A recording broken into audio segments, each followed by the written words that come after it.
Queen Crystal becomes each day more and more evil to Princess Snow White. After Molly is gone, she can only find love and companionship in her 3 loyal friends, Milk, Pocket, and Cuckoo. The 4 of them spend their time playing in the woods. One of these days, she meets Prince Richard. Instantly, a great friendship is born between them. Now, Princess Snow White recovers her hope. She is not alone anymore. Prince Richard is there to bring her pleasure in life. But last night... Snow White, from now on you will remain in your room till I allow you to leave. Is that clear? Oh!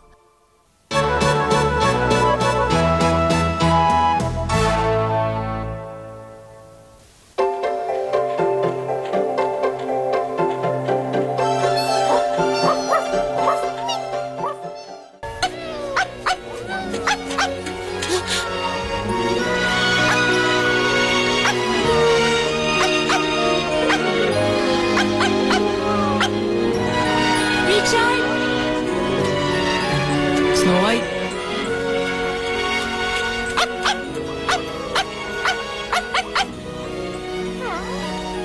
Hindi kaya mag-alala ang mahal na reyna sa inyong kastilyo, Snow White? Ha? Huwag mong alalahanin. Tayo na. Yeah!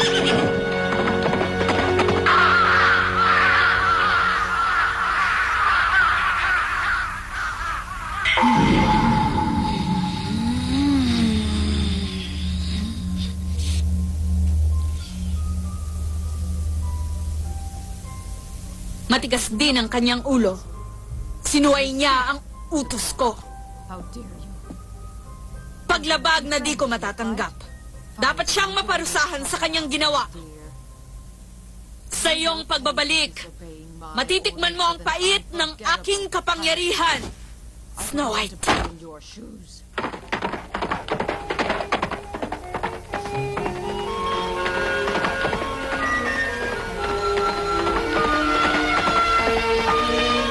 Malapit na ang aming palasyo. Ha?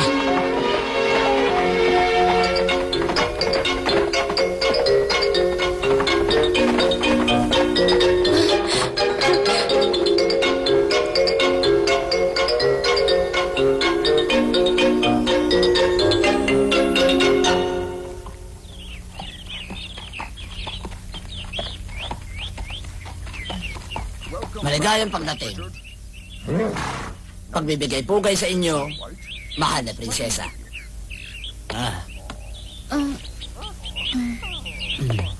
Marami pong salamat sa inyo. Bigyan mo ng tubig si Alexander at na makapagpahinga sa kwadra. At pagkatapos, bigyan mo ng pagkain ng mga alaga ng prinsesa. Masusunod ang inyong utos. Aalagaan ko kayo. Kaibigan ako. Kayo na po ang bahala sa kanila. Tayo na, Snow White.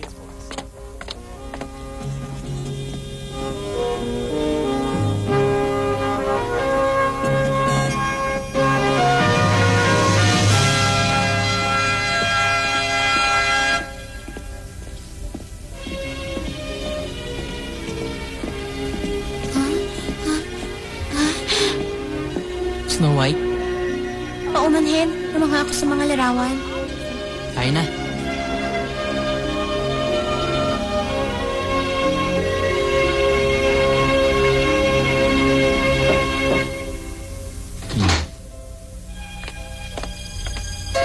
Richard, sa wakas, dumating ka rin.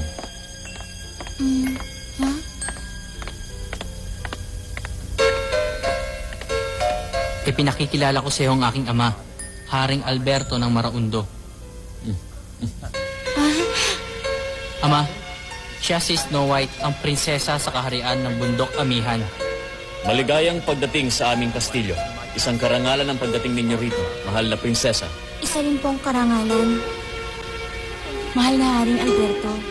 Pambihirang kagandahan, prinsesa.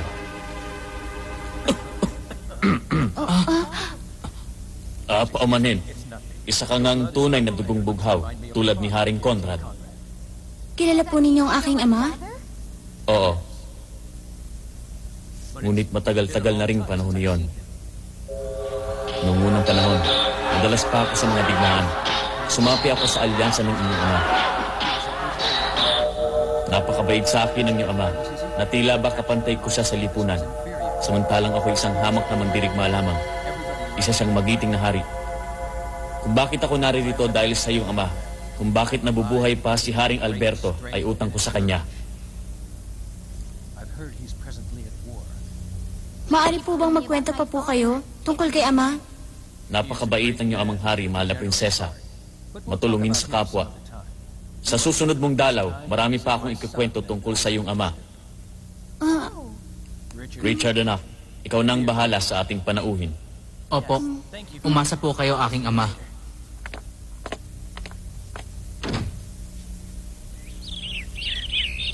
Halika, Snow White. Ipakikita ko sa iyo ang aking silid. Hindi ba nakakahiya? Ikararangal ko pa. Matagal na pala magkakilala at magkaibigan ng ating mga ama. Nakapagtataka. Ha? Kung ganon, halos lumaki pala tayong magkababata, Richard. Pasok. Ito ba ang kwarto mo? Napakaganda at maayos. At napakarami mong aklat. Hindi ko pa nga nababasa ang lahat ng yan. Nakakapagod na magbasa. Darating ang araw, ako ang papalit kay ama. Kaya kailangan kong matutunan ang tamang pamamalakad ng isang kaharian.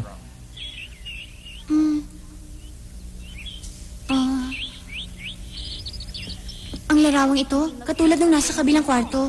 Siya ang aking ina. Napakaganda niya. Gusto ko rin siya makilala. Huh? Richard? Mamaya pa na, anak mo, ina.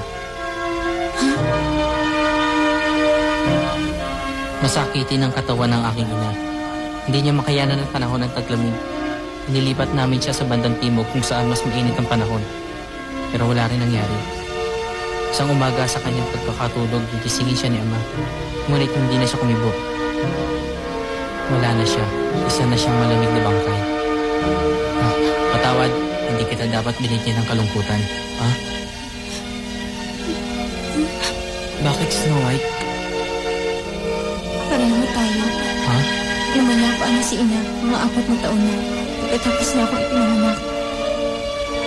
At ngayon, waling nag-asawa si ama sa isang malupit na reyna.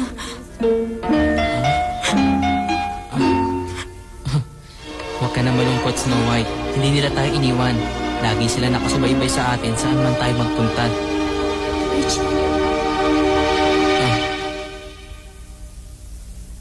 Sige po, mahal na prinsesa.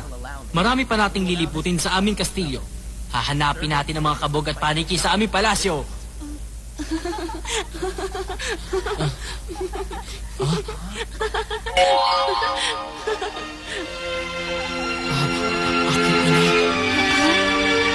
Wala naman.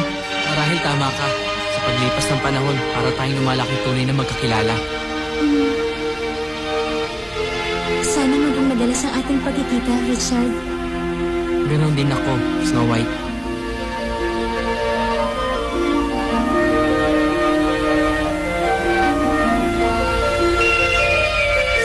Hanggang sa muli natin pagkikita, huwag mo kalilimutan. Hanggang sa muli, Richard. Maraming salamat sa iyo.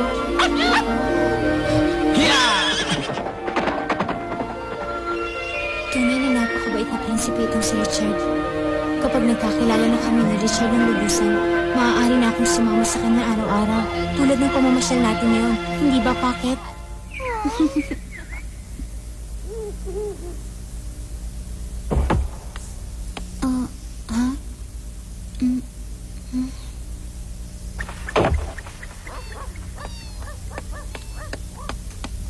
Sandali lang, Snow White.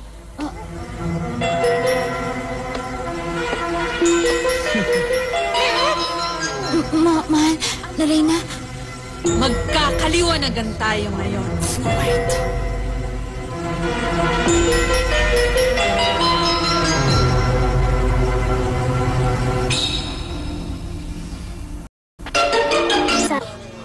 Kay lakas na loob mong suwayin ang aking kautusan bilang reyna ng Kastilyo. Matitikman mo ngayon ang lupit ng aking kaparusahan. Mahal na Reyna, ako'y pakinggan sandali. Inaamin ko po ako'y nagkamali. Pero huwag po ninyo ipagkait sa akin ang inyong kapatawaran.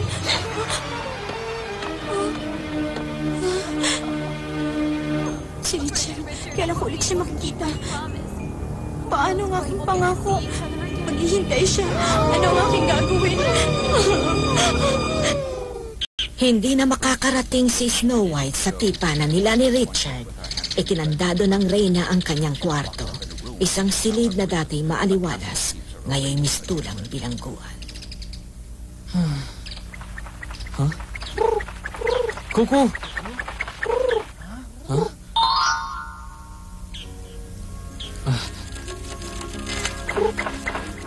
Hindi ako makakarating sa ating usapan dahil sa di inaasahang gawain sa kastilyo na dapat tapusin.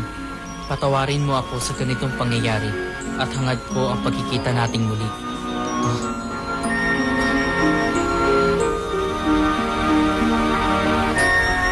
Hinahangad ko rin ang muli nating pagkikita. Babalik ako bukas sa ating tagpuan at muli akong maghihintay sa iyo, Snow White. Babalik siya. Nais sana ko pang makausap ngayon dahil sa isang lihim. Isang lihim na sangkot tayong dalawa. Ikaw lamang at ako. Malapit na ang tagdamig at malulungkot ako kung wala ka, mahal na prinsesa. At dumating ang pagpatak ng niebe. Mag-isa pa rin si Snow White sa kanyang silid. Mistulang bilanggong anghel. Madalas niyang maalala si Richard at tila lason sa kanyang isip na para bang wala ng pag-asang magkikita pa silang ulit. Pagdating ng taxi-boy at naghihintay pa rin siya sa aming tagpuan, gagawin ko, tatakas ako.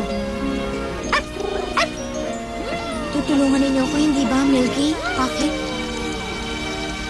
Richard, natutupad pa rin ang muli natin pagkikita. Asahan mo yan at sasabihin mo sa akin ng hiwagang nabanggit. Tayong dalawa, darating ako, matatapos na rin ang iyong paghihintay. At dumating na rin ang panahon ng tagsibol. Muling nanariwa ang buong kalikasan.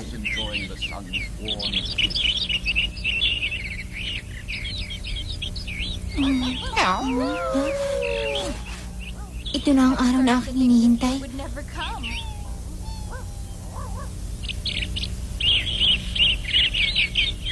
Imposibleng dumaan doon. Madali nila akong mahuhuli. Paano gagawin ko? Richard.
Nakuha ninyong susi sa Reyna?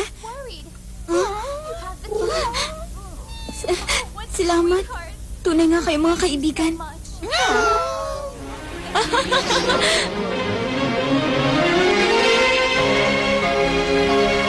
Sa ating tagpuan, ano man ang mangyari, maghihintay ako sa iyo.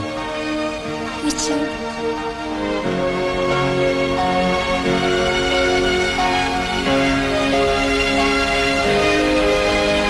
Richard! Snow White! Richard!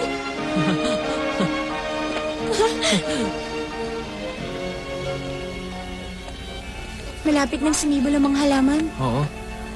Richard, puntahan natin ang kabilang bundok. Maganda raw ang mga tanawin. Ha? Sige. Pagkatapos, pupunta ka naman sa aming kastilyo. Aba, Napakaganda ng Tagsibol. Nagbabago ang buong kapaligiran. Nagiging makulay ang kalikasan. At sariwang simoy na hangin. Oo. Sabihin mo sa akin, Richard, anong itsura ng paligid sa panahon ng taglamig? Puro niebe. Marahil, parang kristal. Mga salaming bubog.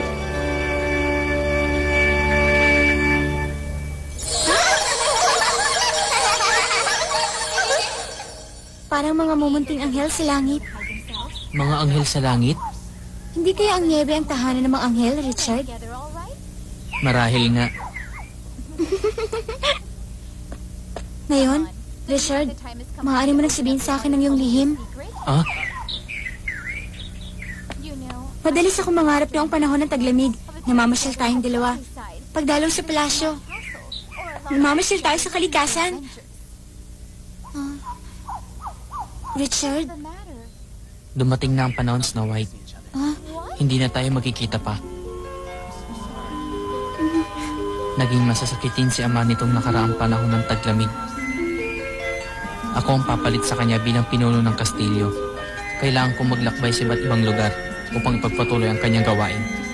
Gaano katagal? 1 buwan? 2 buwan? Gaano katagal? 1 taon, 2 taon, o mas matagal pa doon. Richard! Hindi ito may iwasan para sa kapakanan ng aking bayan at sa aking pagbabalik. Handa na akong harapin ang katungkulan ng isang prinsipe. Kailan ka aalis? Bukas sa pagbubukang liwayway. Huwag mo akong iwan, Richard. Kailangan kong umalis.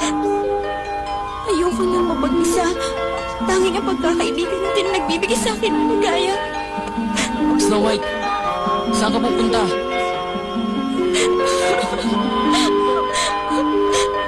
Lungkot ang idinulot sa panahon ng taglamig na hindi kami nagkita. Ano pa kaya sa mga 1 o 2 taon o higit pa? Hindi makakaya ng aking isipan at damdamin na ganun katagal ang pag-iisip sa gitna ng kalungkutan.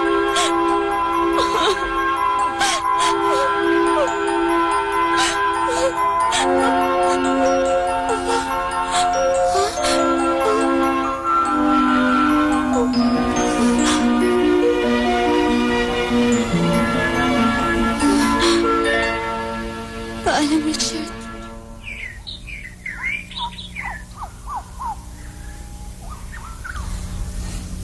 Babalik siya. Aking prinsesa. Ibibigay ko ito sa kanya bilang alaala.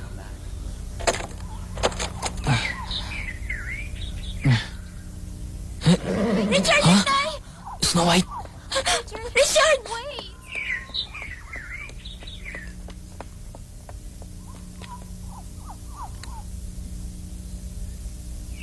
Richard, bigay sa'yo ng iyong ina.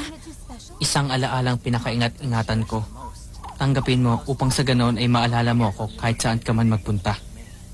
Richard.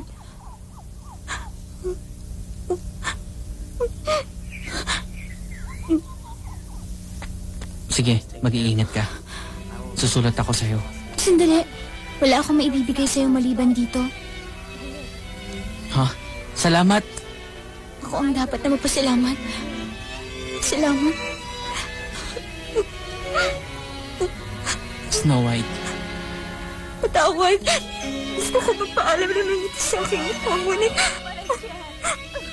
Snow White. Mga anghel.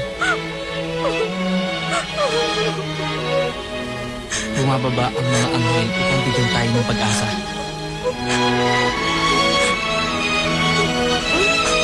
Tahan na.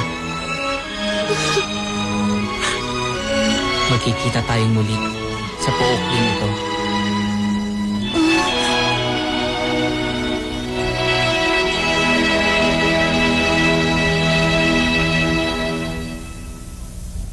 Sino ang pinakamaganda sa buong kaharian? Wala nang humigit pa sa kagandahang taglay ng butinging prinsesa, Prinsesa Snow. Hindi maaari! Kailangan mawala siya sa aking landas sa lalong madaling panahon. Muling nagkaroon ng kulay ang daigdig ni Snow White pagkatapos ng panahon ng taglamig. Hindi na siya nababahala sa darating na mga araw. Ngunit may nag-aabang na panganib sa buhay